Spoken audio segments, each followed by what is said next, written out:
Look, I was definitely contemplating whether or not I should make this video because I don't want to be the guy who looks like I'm just preying on people's downfalls. Like, that's not the truth at all. I'm just a man who wants to see my favourite AFL club improve as much as they can to the point of hopefully winning a premiership in the near future. And of course, unfortunately, that means over the years, there's going to be a couple players who, lose their jobs. It's no hard feelings. Again, so a lot of the coaches are pretty direct and full on with players. I think Dan Butler revealed in an interview, he was told by Damien Hardwick that he was the last player on the list in 2016. If he didn't improve, he would be, working at Guzman and Gomez or something. And look, that was a pretty firm thing Dimmer said to Dan Butler, and he ended up becoming a premiership player. And again, a guy who was a part of a team that changed the AFL forever. So,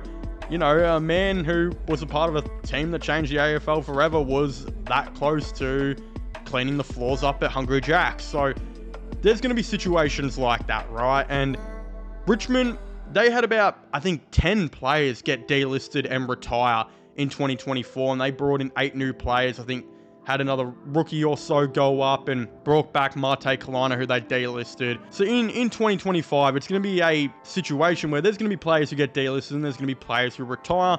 And it's my job today to kind of predict that. And look, I'm hoping that these predictions are wrong. That's just the flat out reality. I remember in 2017, before the season started, I think I predicted Butler and Castagna were going to be delisted, and look what happened to them. So we're here today just to talk about all this, who I think will be on the chopping block for Richmond, who are on the verge of potentially being delisted, and those players who may be retiring. So before we do get into all that and more, there's still a couple of you guys, watch these videos who are not yet subscribed to the channel. So if you could do me a massive favor and leave a like on this video to let me know you guys enjoy it, and subscribe to the channel for all the latest AFL content news, it would definitely mean a lot to me. But of course, I think 2025 is going to be a bit different. I don't think, the Tigers are going to have 10 players be retired and delisted.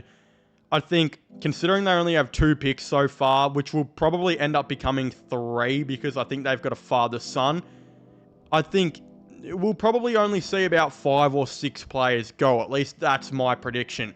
I definitely feel like, I spoke about this in another video, which you guys should go and check out, but Richmond are going to hit 2025 free agency, I believe, and go after a player or 2, because they're going to have to, because they're going to have so much salary cap, and they've got not many picks left. So they're going to have to go after a player or 2, and I think Takoning will be one of those guys I'll look at. Cadman will be one of those guys, etc., etc. But if my predictions are right, and they bring in about 3 draftees and 2, of course, free agents, that means there'll be about 5 players delisted and retired. So I'll go, with the players I think are on the hot seat of maybe being delisted. We'll start off with the obvious one, and that's Thompson Dow. Again, he was very, very lucky to keep his spot on the team. I think he would have been told in the meeting what Dan Butler was told years ago, that you are the last player now on this team. He played some of the most games for the Tigers in 2024, but he probably only had 1 good game. Again, this is a guy who played legitimate full-time midfield and averaged like 15 touches, 14 touches, and they weren't good touches. Like, this is a guy who is very, very on the hot seat and was very lucky to be re-signed. He has to absolutely prove to not only himself, but the AFL that he is better than a measly and crappy 14, 15 touches a game that doesn't really do much. He can get the 15 touches a game next year, but they have to be 15 good touches a game. Again, Edwards sometimes would only average 15 to 16 touches, but they were the best 15 to 16 nearly in the league, right? Thompson Dow, he was supposed to be that guy, and he hasn't been that guy. So he, I think, will very much be on the verge. Again, Mate Kalina, I believe, will be going into like his 5th season with the Tigers, and he's never played a game. I think he's only played 2 years of football. He's had 2 or 3 years just injured and not even playing VFL. Again, I think he's a Category B rookie, so whether he gets delisted or not, it doesn't matter. He's already been delisted in the last 2 years in a row, I believe, and just re-picked up. And then the other 2 guys, I've got Jacob Bauer on this list, even though I really like what Jacob Bauer did in the last 5 games. He now has to do that every game next year, and he has to solidify a spot in the team, or he will be getting delisted just because Richmond have so many key forwards now that they've drafted and whatnot. The thing is with Jacob Bauer, though, is I think he will do that, and I think he will have a good season next year, at least I hope, because I like him as a player. And Richmond had about only 2 good marks last season, and they were both by him in like the last couple games. I think he took like 2 speckies, so he clearly has a very good, ability to be a good mark and a good player. You just got to hit the scoreboard and kick some goals. But again, I think he'll be safe. He's probably the least likely out of these guys. And then the one I think, Caleb Smith, I think it will be his 3rd or 4th season next year. I think 3rd season. But again, he doesn't look that good. He is a really weird position player where he is a small defender. And small defenders have kind of gone extinct in today's game, especially if they can't run off the half back line. Like if you're a smaller defender, you have to be a really quick, solid runner off that back line, because there's no point of smaller lockdown defenders anymore in the AFL. There's really not many of them left who can't be a good halfback and be a good runner as well, because again, a lot of players who are like 190 centimeters like a Dylan Grimes was, have the ability to play taller and smaller now. So those players like Caleb Smith are no use. Again, Ryan Mansell was like that too, and Richmond knew that he was kind of useless, so they moved him to be a forward. They knew he had good pressure and a good defensive game style, so now he plays forward and actually kicked a goal a game, so maybe that's what's next for Caleb Smith. He did spend some time up forward in the limited amount of game time he had for the Tigers this year as well. So that may be his next step, because again, he's not a runner off half back. Now that Richmond don't have Rioli, there's not a whole lot of that going around at Richmond, so that may be something they look at next year too. But yeah, I don't know if Caleb Smith will be on this list much longer. So if I had to predict players who were going to be getting delisted, I would say Dow, Kalina and Caleb Smith. So technically 2 players and a rookie. So if we're going by my 5-player prediction, you've already got 2 there and a rookie. I think Richmond will have a couple of retirees. I think Camden McIntosh will be a lock to retire this year. I was very happy the Tigers kept him on and gave him a 1-year deal, because you desperately need that leadership and still some veteran experience to help the 8 new draftees you have. And from what we see, McIntosh is a great bloke. He's a great leader. He's just not good enough to be an AFL player anymore. But a lot of words have said he's had a really good off-season and could actually play some games of footy next year. So I would be happy to see that. And I think he will be very important for the Tigers in the VFL, because they didn't really have a veteran experienced player play with any of the young kids in the VFL last season. So McIntosh could be that guy, and honestly, he could be playing one of the most important roles out of any player for the Tigers this year, because they really do need some experience to help those younger guys like in the VFL and throughout training. So that will be his job, but I think it'll be his last year. I also think Prestia, it could be his last year. He's in his early 30s now, and his hamstrings are they're pretty bad. Like there's no other way around that his hamstrings are, more dead than KSI's music career right now. From the screen to the ring to the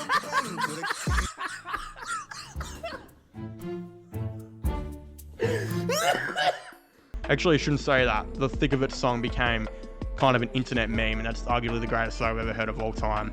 And the other guy I've got on here who I don't think will retire, because I think his experience is way too good for the Tigers, is Tom Lynch. I think Tom Lynch will have another year or 2 on top of this. But I have wrote his name down just in case he doesn't play like any footy games this year, because if he doesn't, that's 3 years in a row, and he might just retire just based off that.